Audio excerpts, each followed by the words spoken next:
So today I get the honor, I get the privilege, I get the excitement of interviewing our very own Mary Lyons. And one of the things that Mary and I have been talking about, and I think it's Mary's been talking to me about it, and I've been listening, is sort of real estate investing for the purpose of sort of vacation rentals or generating cash flow kind of thing. And Mary's been doing this for a little bit, and I've sort of been sitting on the sidelines. Maybe this is a good idea. Maybe I wonder if I could do this. I wonder what the rules are, and building out spreadsheets because that is my bent.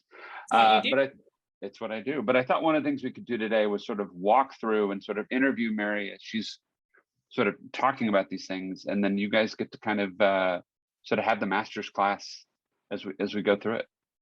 One of the first questions I've got is just really simply why real estate? Like why this asset class? Well, I think it's really important to invest in things that you are interested in, because if you're interested in it, I think you're going to do a much better job than if you're investing in things that you really don't care about. And real estate has always been interesting to me. I started my career as a mortgage broker and did that for several years. And so real estate is something that I'm very familiar with. And at this point, because the industry has changed to some degree, I'm probably dangerous when it comes to all the loan options, and, regulations have changed since I've been back in the day, we did. Right. It used to be we could do it like this. But because I worked very closely with both realtors and financial advisors, I spent a lot of time analyzing properties, to the point where when I bought my first house at 25, my realtor showed me, I think, about 60 houses before I actually made an offer on a property. And, lucky for me, she was very patient. She was a phenomenal realtor and still is down in Austin. But, she was just getting started. So she was willing to tolerate a lot more than I'm sure she would tolerate now. But it's something that I've always been interested in. I think there's a piece of me, I have one of those weird brains that has the analytical side and then the creative side. And so I've always been very interested in like the aesthetics of a house and how to make a house feel like a home. And some of the design aspects. In fact, I think probably when I was about a junior or senior in college, I really was in a position where I was like, man, I wish I could go back and start over and be an architect or an interior designer dealing with the inside structures of a space. Right. But by that point, my dad told me you get 4 years and then you're cut off, and my dad doesn't bluff. So I was like, I can't do this, or I'm going to be in school for another 3 at my own dime. So, I think that kind of combination of love of the aesthetic space and then the ability to look at how does the math work, what are the numbers, is very interesting. And then, I've had a lot of conversations with clients who say things like, well, I really want a second home, but I can't afford it. And so that triggers, I tend to look at things in a different way. But I think ultimately the benefit of real estate, there's a couple of different things. One, whether you're doing a short-term rental or a long-term rental, the goal is cash flow. Because if you can take your income, save it, and buy an asset that then produces income for you, the more times you buy assets that produce income, eventually the lifestyle that you want to live can be funded by the assets that you've purchased. And then if or when you continue to work, everything that you're doing will then allow you to buy more assets, which then gives you more lifestyle. So when I think about what most people are doing, they're working to provide their lifestyle. And so they're on this, we've heard it described by different authors as the rat race. They just keep spinning on the wheel, right? They earn the money, they spend the money, they earn the money, they spend the money. And there's all this pressure on them to keep running. And I think what happens when you switch your focus to cash flow is that you can build the assets that produce the income. And then any additional income you produce just means you're purchasing more assets and increasing your recurring income. And that to me, more than the aesthetics and everything else, is probably the exciting part, because who doesn't like to have income that they aren't having to work super hard for? Yeah. It almost feels like a cheat, right? It's not, because you're working hard to get the real estate, but it's, yeah. And there's other ways you can accomplish the same thing, right? There are other asset classes that you can look at, but I think the other thing is that if you do it correctly, because of some sections of the tax code with like 1031 exchanges, you can also, in addition to building the income, be building net worth. And if you're exchanging the net worth into bigger properties, eventually you have the ability through loans to tap into that equity tax-free so that you can spend it and have the cash flow, go ahead and pay it. And then eventually when you pass away, your heirs get a step up in basis. So there's a lot of tax advantages to real estate too. Yeah, absolutely. Yeah, it's the Robert Kiyosaki book, Rich Dad Poor Dad, right? I think one of the things he said is the W-2 income is the most expensive income, right? Because you have very little as far as write-offs and everything else. So because you said you talked about doing a lot of analysis and looking through 60 houses, I think I would have fired you after about 30. Like, nope, we're not doing this anymore. But so what do you, from a vacation standpoint, or from a second home or a cash flowing asset, right? You're looking through the lens of that house differently than this is my forever house. This is where we park and live, right? So what are you looking for as far as the location? Are you looking for like really busy areas? Like, what's the draw, or do you want something remote, or what are you looking for as far as location, but also property? Yeah, I think location, it depends on what you want to do. And I'll speak to, oh man, I need to turn that off. Hang on. So I'll speak to a little bit of what I look for in location. Realistically, and I'll kind of tell my story. And I think, if you follow me on social media, you may have heard some of it already, but during COVID, the summer when everything was still mostly shut down, my husband and I rented an RV, and we did what was supposed to be a 3-week road trip, but ended up being 2. And initially we had planned to go through Colorado and then into Utah. And we had, in this little RV, we had the 2 of us, our 2 kids, and 2 75-pound 1-year-old dogs. So puppies basically. And we like to go hiking and do all that kind of stuff. And so what ended up happening is that Colorado was basically on fire. And so the route we had planned to take, we could no longer take, because highways were shut down and roads were closed. So we ended up, instead of going into Utah, we ended up going into New Mexico. And I love New Mexico. We go to Santa Fe, usually at least once a year, sometimes twice. And, but we ended up over in like the Angel Fire and Taos area. And I just fell in love with Taos. I mean, I'm an artist, right? There's an artist community out there. It's a different pace of life than Dallas. Like, I love the hustle and bustle in Dallas, but I like to shut down occasionally too. And I just fell in love with it. And I remember telling my husband, I'd like to buy a house here, and I have expensive taste. And he was like freaking out.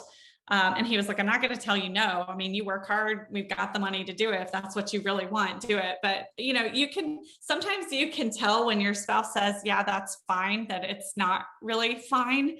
And so I was like, okay, well, let me just. You can hear his heart beating faster and faster, right? Yeah, exactly. There's a certain look that I'm like, oh man, I'm going to never stop hearing about this. Right. So I started by just reaching out to some of the companies that do rentals out there, short-term vacation rentals, to get a feel for what I could expect in rent for certain properties. And then I started looking at price per square foot and certain areas and where the rentals were more frequent maybe, or demanded a higher price. And ultimately what I discovered is that I would not even be able to offset the full cost of the house with rental income for the properties that I was interested in. And so because I am an advisor, despite the fact that emotionally my heart was like set on doing this, the logical part of me was like, nope, you can't do this because the math doesn't work. And, I think that is really hard, and something that definitely our clients deal with all the time, where they're like, but I want these things. And so for me, I happen to just kind of think about it and say, okay, well, where else could we generate the income so that I'm not taking on the burden of additional cash flow if I'm getting a mortgage on a property? And so we started looking at other areas, and close to Dallas is Oklahoma. And there's an area that Mike and I have been going to for probably 9 or 10 years called Broken Bow. And Broken Bow, the city itself, is not really where people go. There's a small town outside of that to the north of it called Hochatown, but everybody calls it Broken Bow. And so we started looking there, and the math was totally different. And so when we started looking at the math, we were like, okay, wait a minute, there's something here, and we need to take this really seriously. And, Mike and I had been talking about, I'll say that differently. I had been talking about buying property in Broken Bow for probably 6 years, and Mike had been saying, no, I don't want to do that. But after he had a couple conversations with some realtors, he was like, this math is really interesting. I think we should consider buying property out here. So, Broken Bow itself, I wouldn't describe it as a high traffic area. Like, it's not like a hustle and bustle of a big city. But one of the things that did happen over COVID is that people who normally would go travel other places discovered Broken Bow because it's 3 hours away from Dallas, maybe 3.5 if you drive slow. And it was like one of the places you could go to get away and really relax during all of that. And so what had been a very sleepy town that was not super popular became, it was popular-ish, but it became like the destination from Dallas. And so there's a really high demand for property out there, either to rent or to own. And that just has created what I think is a unique opportunity. And I think there's ramp up time until the area becomes saturated. And then I think it will level out. But from an income perspective, if you have a desirable property, that's never a bad thing. And so when I look at it, I don't want a cabin on an acre at a busy intersection that everybody is driving through in order to get to their spot. I want, a cabin on a cul-de-sac a little bit further back where it's sleepy and quiet, but it's still close enough to all the attractions that it's easy to rent. So when I look at these properties, I'm really looking at, would I stay here? And making sure that I understand the avatar that I'm going to market that property to, because I think you have to decide, do you want somebody who's trying to cram 15 people into a cabin because they can only afford a certain amount? Or do you want somebody who's going to have, 4 or 5 people in a cabin, but they want it nice, right? And who's going to take better care of it? These are just things that you kind of have to think through when you're looking at the property. So, ultimately, I think what our goal is to end up with multiple properties producing cash flow in Broken Bow, and then take some of that revenue and use that so that I can buy my Taos house without adding any pressure on myself from an income perspective. But your theory on the Taos house is that's not going to be a rental. That's just yours. Yeah. So the Taos house, the attachment for me, and this is where I think there's a combination of, like I always tell clients, there's a balance of living for right now or living for the future, right? You have to find ways that you get what you want in your life now, but also in the future. And so to me, because you got to stay in the game, right? We've had this conversation 100 times, right? You got to keep yourself, but you also have to help the client stay in the game. Right. And so, I think personal anecdotes are the best way to help people. But, I look at this and there's a piece of me that's just like, well, I want the house and I can afford it now. And why wouldn't I get it? And I've had 2 properties that I've been like, ooh, this is the one in Taos that have both sold. And so emotionally, it's very difficult. But when I think about the appeal of Taos, I'm real clear. And this is, again, getting really clear on what your vision is and why you want something. I want a place that's mine, that I can go to, because I think I relax differently when I'm in a space that is mine, that I've designed. It's my stuff. It's different than being a guest in someone else's home, that I can go to where we can relax like that, but that I can bring friends, or I can bring family. I can bring my dogs. I can bring, whoever I want to be in my space. But ultimately what I want is to make a bunch of memories with my kids, so that when they get older and become adults and have their own kids, they're like, oh my gosh, we had the best time here growing up. We want to come back forever.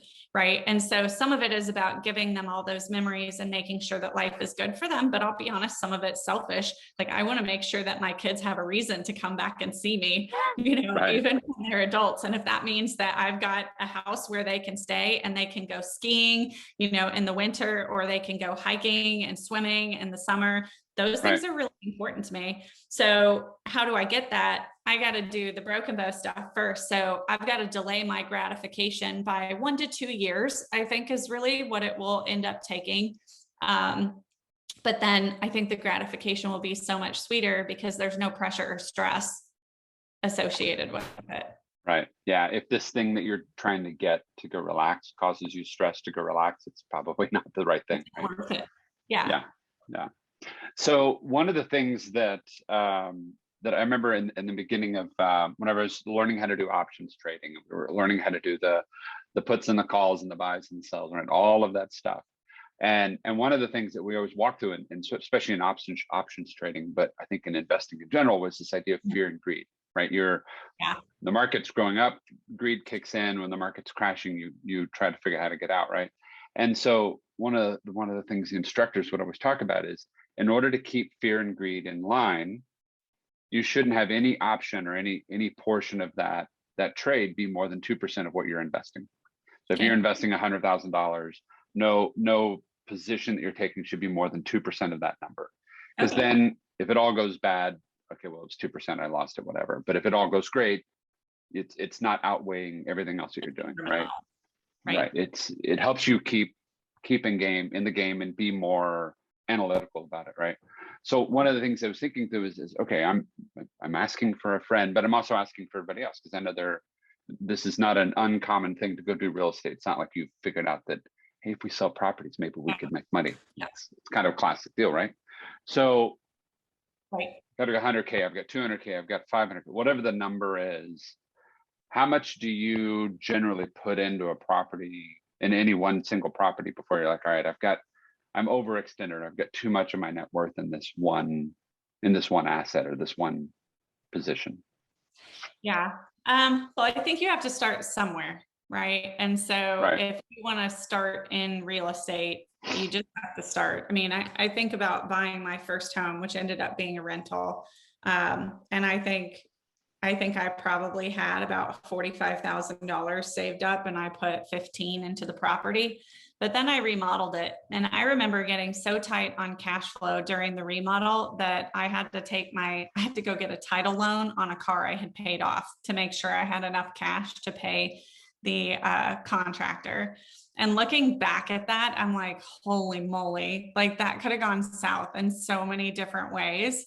Like too much risk to do something like that. But, I think partly, I don't know, I say this, like, I think my parents would have bailed me out if I really got stuck, but I don't actually know, because my dad is really big on accepting the consequences of your own choices. So, I didn't go to him for money. I was like, I got to get a title loan on my car to make sure that this pays out. Right. And then after you're overextended, right? Yeah. And then after I had done the remodel, I actually did a cash out loan to replenish my liquid position, because the rates were lower and my payment stayed about the same. And so then I could rent it out and have my cushion again. But if I look back, that is not how I would recommend doing something like this. So when I look right now at what we're doing with these properties, I mean, I would say that we're probably taking maybe 10% of our total net worth and throwing it in here. Maybe it's closer to 20 when you get all in, because we're adding more properties, but it's not a whole lot more than that. But I think realistically, especially if this is a first property, you need to be really clear on what the potential is and what risk you're taking. So what are you on the hook for if your cabin doesn't get rented out, for example, in Broken Bow? So when I look at kind of the rules right now, you can buy a second home and you can put down anywhere from 10 to 15%. And you can do up to 20, but you can get a loan with as little as 10% down. So I think, if you've got your liquid reserves, your 6 months of income set aside for your normal everyday life, when you look at the property, in addition to all of that, you need to have the ability to make the down payment plus the closing costs, the ability to furnish the property, right? And you got to think it's not just the furniture, it's all the tchotchkes and the dishes and all of that. If you're doing a short-term rental. And then you need to have anywhere from 6 months to a year of expenses set aside specifically for that property. And if you have that kind of liquidity, you're probably going to be okay, because if you've got a major repair, or if, you know, your cabin doesn't get rented for the first 3 months, you've at least got a cushion. But I wouldn't get any skinnier than that on any given property. And then I think you have to be careful about not over concentrating in any one area, right? I mean, I think go for it if there's opportunity, but you know, you don't necessarily want to have 50 properties in Broken Bow and that's all you have. Because then the Broken Bow market dries up. Yeah, then you have a huge concentration. So I think you still want to stick to the idea of diversification with your investments, especially if you're growing. But if you find something that's sort of that, I would call it the anomalous moment in time that an opportunity shows up. I mean, as long as everything works on the math side of things, it's worth maybe taking a leap for something like that. Yeah, but a calculated leap. I mean, I think that's all of it, exactly. Right? So then last question, and then I think we can close this out. So if I'm starting out, I'm thinking, hey, this may not be a bad idea. This could, I could see this as I've got insurance, I've got investments, and now I want to add that third asset class of, so maybe real estate or investing in a business. Is there a sort of a path? Like how would I go to sort of get started on some of that?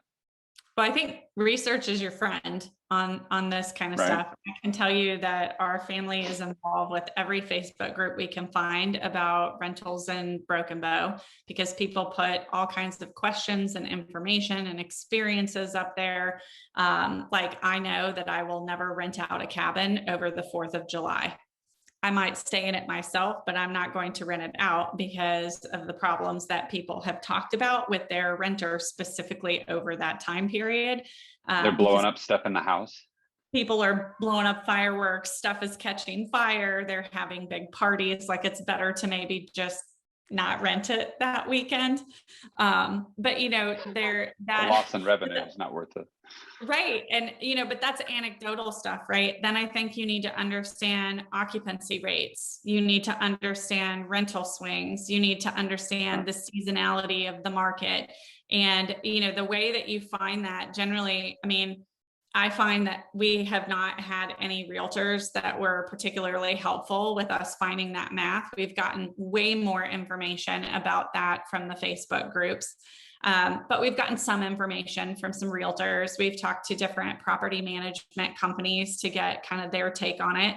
I have learned that if you book through VRBO or Airbnb, that there's generally a markup. And if people have their own website, you can just take the name of the cabin and then go direct to them. And usually there's like a 20 to 30% discount to stay there. So there's all these different things that you don't know you should be asking that start coming up. And then honestly, one of the things that has been tremendously helpful for me is the spreadsheet that your nephew built that, man, I mean, you put in all the data. Here's what I've put into the property. Here was my down payment. Here's average rents over the year. Here's occupancy rate. And then you put in all the expenses and it spits out on the back end what you can expect your profit to be. And it, you know, it doesn't go into what tax deductions are you taking, how much are you taking in depreciation, but it gives you a pretty easy ballpark for what you can expect from a cash flow perspective. And that analysis has been really great. And then I think you have to decide, like, especially in Broken Bow right now, the build price is about $240 or $250 a square foot. The sales price for an already built house is between $350 and $400, depending on location and quality of build. So, you know, you have to decide, do I want to buy a house that's already built? And I'll tell you, it's real hard to make those numbers work if you're looking for profit. But if you're just buying a second home and you want someone else to pay the bulk of the mortgage, you might do that. But that's not my intention with Broken Bow. My intention is I want to buy this so it makes a profit. So for us, we're building. but that means you got to find a builder, and Oklahoma doesn't have code the same way Texas does. So you have to make sure your builder is reputable, and you need to get it inspected. And, there's all that kind of stuff that goes with it too. But, I would say you can get into complete paralysis doing all of the research. So yeah, no doubt. I would suggest finding a mentor. We have a client right now who's very interested in like beach houses and Galveston. And we started looking at some of the Galveston numbers, and they just weren't that great. But on the other side of a ferry ride is a town called Bolivar, and the math works better there. Right. And so some of it is that until you start looking, you don't know what's out there. And then, for this client, the goal is to have a beach house. But if they can have a beach house that also spits off $30,000 to $40,000 of profit a year, that's better than having a beach house. Like, they're willing to take a ferry ride to go into Galveston if the numbers work better somewhere else. And we're still doing our research there. But, I think that's the kind of thing that you have to decide. Do I just want somebody to pay my mortgage, or do I actually want to create income? And for me, probably because of what you and I do, Eric, for a living, I'm like, well, I want income, and then I will also enjoy the property when I feel like going up there, and I think that's it. So. Yeah. And that's the interesting part of it, is that knowing the end game mentally, because I don't know the client you're talking about, but I'm thinking through a scenario. Well, I'm just going to have somebody rent this out, or I'm going to have short-term rentals up into the point where the mortgage is paid, or up into the point where the house is paid off, and I don't need the renters. And then I'm turning that off, and I'm just going to go live there. Right. But if I could sort of along the way have that done, versus nope, this is cash flow, and it's going to be cash flow for the next 20 years. And if I never see the inside of that house, I really don't care. Right. And I think that's two very different models. Right. Mm-hmm. But I don't think they have to be mutually exclusive. No doubt. Like, I go to Broken Bow usually 3 or 4 times a year. And if I have the ability to stay in one of my houses because they happen to be vacant on the weekend or the week that I want to go up there, and I can write off the whole trip, I don't know why I wouldn't do that, but I think, the other thing for me, like, especially with the Taos house, if I'm going somewhere specifically to relax and I'm walking into an environment where people have stolen my cookie sheet, or, they've walked away with my spatulas, I'm going to be annoyed. Like, let's just be honest about my personality. I'm going to be highly annoyed. And so that's part of the reason that I want those properties with that expectation. Like, I know those things are going to happen. Funding a property that's truly mine, that, maybe won't be vacant all the time because I'll let friends go and stay there. But I think friends are going to take better care of your stuff than, a random person who's paying rent. So yeah, they're not going to steal your spatulas. Right.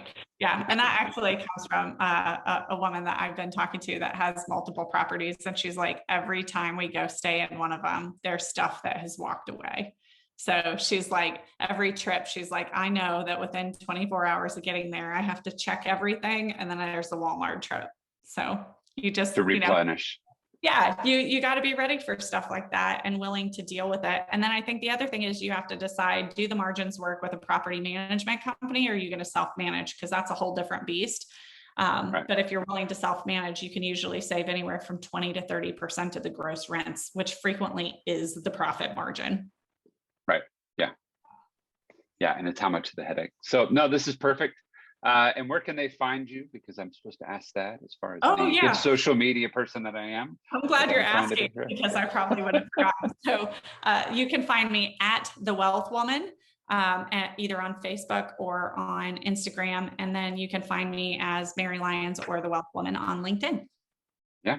And you can find me at Economics with Eric on Facebook, Instagram, LinkedIn, all that kind of good stuff. Well, probably not Economics with Eric on LinkedIn. I'm just me. But but check us out. And thank you guys for joining us today. Have a great one.